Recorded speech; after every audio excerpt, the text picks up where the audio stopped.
வணக்கம் மக்களே. இன்னைக்கு ஞாயிற்றுக்கிழமை. மழை பெஞ்சிட்டு இருந்தாலும் மழை பெய்யாமல் இருந்தாலும் சுற்றுப்புறம் பிளான் பண்ணி கிளம்பியாச்சு. ஆல்ரெடி வீட்டிலேருந்து கிளம்பி கொஞ்சம் தூரம் வந்துட்டு பங்க்கில் பெட்ரோல் அடிச்சுட்டு ஏர் ஃபில் பண்ணிட்டேன். என்னன்னு தெரியல, இன்ஜின் சிம்பிள் ஏறியுது. சரி, ஓகே. மழை பெய்யுது, அங்கே கொஞ்சம் போக ஆரம்பிச்சுது. அதனால் பக்கத்தில் எங்கே போகலாம் பிளான் பண்ணிட்டு இங்கேருந்து ஊசி மலை நிறைய பேர் கேள்விப்பட்டிருக்கீங்க, சில பேர் கேள்விப்பட்டிருக்க மாட்டீங்க. அது ஒரு டூரிசம் பிளேஸு. பார்க்குறதுக்கும் நல்லாயிருக்கும், ஒரு ஊட்டி மாதிரி இருக்கும் அப்படின்னு சொன்னாங்க. அதனால் இன்றைக்கி கிளம்பி நம்ம அங்கே தான் போயிட்டுருக்கோம். காலையிலே சாரல் மலை, ஒரு பஸ்ஸுக்கு பின்னாடி மாட்டி ட்ரெஸ்ஸு நாரி போச்சு. இருந்தாலும் போயிட்டு வரும் அப்படின்னு ஒரு நம்பிக்கை. மழை பெருசாக பெய்யலாம், இன்னொரு பெரிய பிளான் இருக்குது. மழை பெய்யறத பொறுத்து இன்றைய நாள் நமக்கு அமையும் மக்களே. பெருசாக வரக்கூடாதுன்னு கடவுள் வேண்டிட்டு போவோம். இப்படியே கிளைமேட் இருந்தால் அந்த இடம் நம்ம பார்க்க போகிற இடமும் ரொம்ப அழகாகவும் தெரியும். அதனால் எந்த பிரச்சனையும் வராது. இன்ஜின் சிம்பிள்னாலே எந்த பிரச்சனையும் வராதுன்னு நம்புகிறேன். இதுக்கு மேலே எல்லாம் கடவுள் விட்ட வழி தான், பார்த்துக்குவோம்.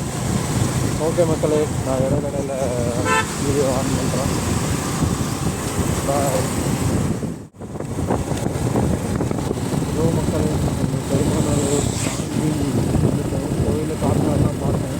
எங்கள் ஊரில் ரொம்ப ஃபேமஸான கோயில், ரொம்ப காயம் டிராஃபிக்காக இருந்ததுனால என்னால் அங்கே எதுவும் பார்க்க முடியல. ரோட்டப்பக்கம் வந்து சும்மாவே திரும்பி போயிட்டு வருவாங்க. அந்த ரோட்டப்பக்கம்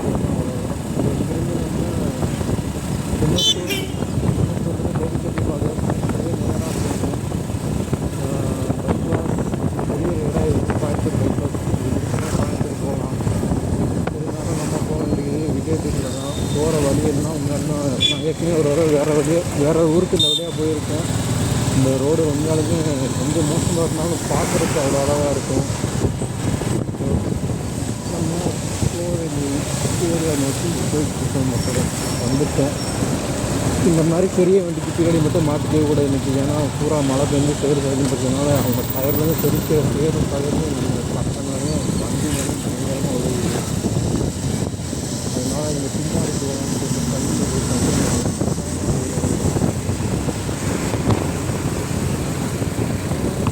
வீட்டுக்கெல்லாம் எடுத்து வச்சுருந்தேன். இருந்தாலும் மழை பெருசாக வரல. இதே இருந்ததுன்னா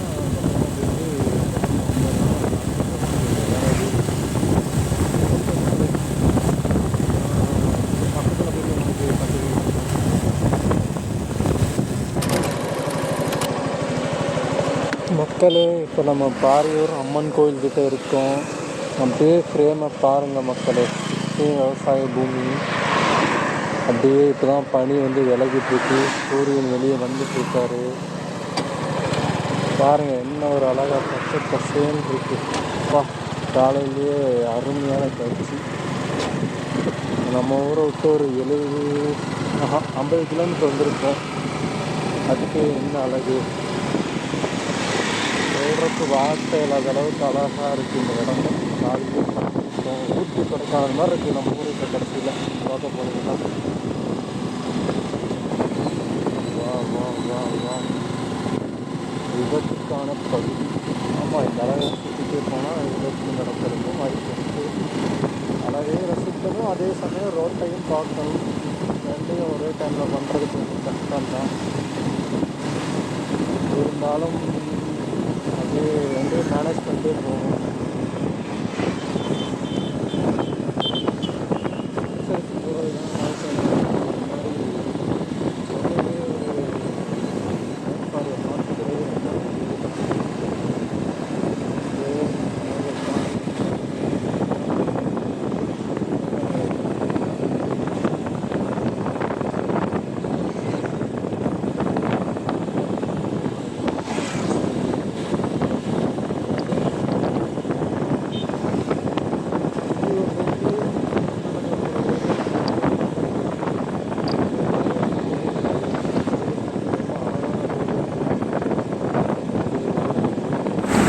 இதுதான் மக்களே அந்தியூர் டு அதானி ரோடு. பாருங்கள், ரெண்டு பக்கமும் விவசாயம் தான் ஃபுல்லாக. இந்த ரோட்டில் என்ன பெனிஃபிட் பார்த்திங்கன்னா சுற்றியும் மலை, அதுக்கு நடுவில் விவசாயம் பண்ணக்கூடிய இடம், அதுபோக பார்த்திங்கன்னா அந்த வளைஞ்சு நெளிஞ்சு போகிற ரோடு, அங்கங்கே சின்ன பாலம், ஒரு வாய்க்கால், எப்படி சொல்கிறது, இந்த அழகை வர்ணிக்க வார்த்தையே இல்லை மக்களே. இந்த ப்ரைவேட் பஸ்ஸு இதை நம்பி போகலாமான்னு தெரியலை. ஏன்னா இப்போ அடிக்கடி ஆக்சிடென்ட் நடக்குது. அதுக்கெல்லாம் காரணம் இந்த ப்ரைவேட் பஸ்ஸு தான். எப்படி சொல்கிறது என்னன்னு தெரியல. இதை பாருங்கள், நான் சொன்ன அந்த வியூ வந்துடுச்சு.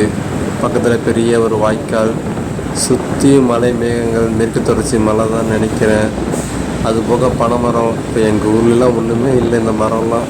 நான் இந்த இடத்துல இன்னுமே நிறைய இருக்கிறது பார்க்கறதுக்கு மனசுக்கு கொஞ்சம் சந்தோஷமாக இருக்குது. இந்த ரோட்டில் நான் இதுக்கு முன்னாடி ஒரு 2 தடவை வந்திருக்கேன். ஆனாலும் இந்த ரோடு ஒவ்வொரு தடவையும் ஒவ்வொரு மாதிரி அழகாக காட்சி அளிச்சுட்டே இருக்குது. ஒரு தடவை வறண்டு போயிருந்துச்சு, ஒரு தடவை விவசாயம் பண்ணி அந்த அடிக்கிற காற்றடி காலத்தில் அந்த நெல் கதிர்கள் அலை அப்படியே ஒரு கடல் அலை மாதிரி அசைகிறதெல்லாம் பார்க்குறதுக்கு உண்மையாலுமே அவ்வளோ அழகாக இருந்துச்சு. அதெல்லாம் எப்படி சொல்கிறது, பார்த்தீங்கன்னா தான் அதோட இது உங்களுக்கு புரியும் மக்களே. வேறு என்ன சொல்கிறது. இப்போது நம்ம போயிட்டுருக்க ஊசி மலை பார்த்திங்கன்னா இங்கேருந்து இன்னொரு 50 கிலோமீட்ரு தான். 50 கிலோமீட்ரு போகணுன்னா ஊசி மலையும் அங்கே ஒரு வியூ பாயிண்ட்டும் இருக்குதுன்னு சொல்லி போட்டிருந்தாங்க. இப்போ நான் அதை தேடி தான் போயிட்டுருக்கேன். ஆனால் இந்த வீடியோவில் ஒரு சின்ன குழப்பம் இருக்குது. அந்த குழப்பத்துக்கு காரணம் நான் தான். அது குழப்பம் என்ன அப்படிங்கிறத நான் உங்களுக்கு அடுத்த வீடியோவில் எக்ஸ்பிளைன் பண்ணுறேன் மக்களே. அது ஒரு சின்ன மிஸ்டேக் தான். அது இருந்தாலும் அந்த ஒரு கிராமத்தையே குழப்பி விட்டு வந்ததுக்கு காரணம் நான் தான். அது என்னங்கிறத அடுத்த வீடியோவில் உங்களுக்கு கண்டிப்பாக சொல்கிறேன் மக்களே. வீடியோ பார்த்த அனைத்து நல்லவர்களுக்கும் நன்றி, வணக்கம். அடுத்த வீடியோவில் சந்திப்போம் மக்களே.